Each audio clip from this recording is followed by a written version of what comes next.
Hey, it's Peter Morley, your patient advocate. I am so thrilled to be joined by my friend Harvey J Kaye, who is Professor Emeritus of Democracy and Justice at the University of Wisconsin, Green Bay, and the author most recently of FDR and Democracy. And I'm going to have him speak to you on some thoughts about universal healthcare. Thank you, Peter, and I'm thrilled to know of the development of the healthcare awareness group, okay?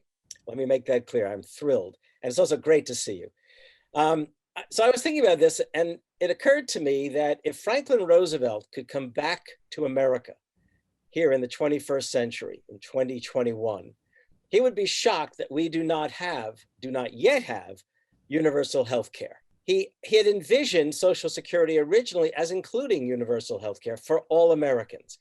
However, the opposition by the American Medical Association in 1935 and the opposition of big business in those same years meant that they had to withdraw health care from Social Security. But he never gave up on the idea. And during World War II, the polling they did, national polling, full-scale social science research, revealed that 85% of Americans wanted universal health care when the war was over.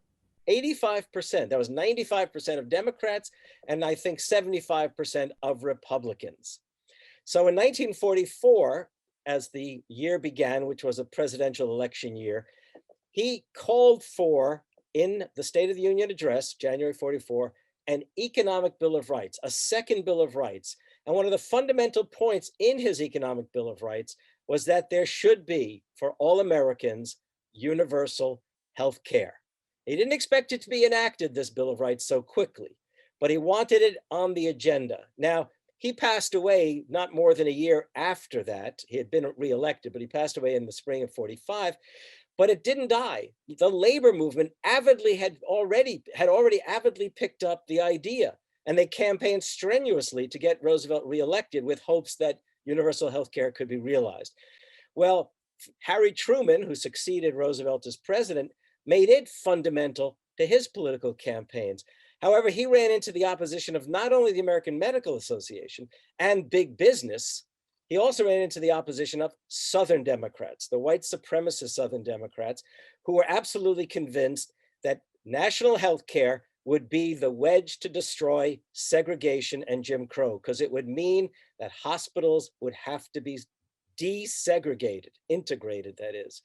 Nevertheless, labor continued to support the plan of national health care. And I have to say that from the 1940s all the way through to the very day, at no time did fewer than a majority of Americans endorse the idea of national health care. And that's what empowered Lyndon Johnson as part of the Great Society and the Democrats to enact both Medicare and Medicaid, believing, I mean, Johnson himself was a New Dealer back in the 30s and 40s. Johnson believed that this would be the beginning of national health care. And I'll just close by saying that when I graduated college in 1971, if you would ask me what I would have expected by 1981, I could guarantee you on the top of my list would have been universal national health care for all Americans. The fight continues. Harvey, thank you so much for those incredibly powerful words. I just want to say, as a patient advocate, I have made it my life's mission to ensure that every American has access to affordable, quality healthcare, and universal healthcare is enacted. So I hope that I live to see this in my lifetime. And thank you so much for sharing that. You're one of the most amazing people that I know. Well, thank you. All I can say is I hope to live to see it too.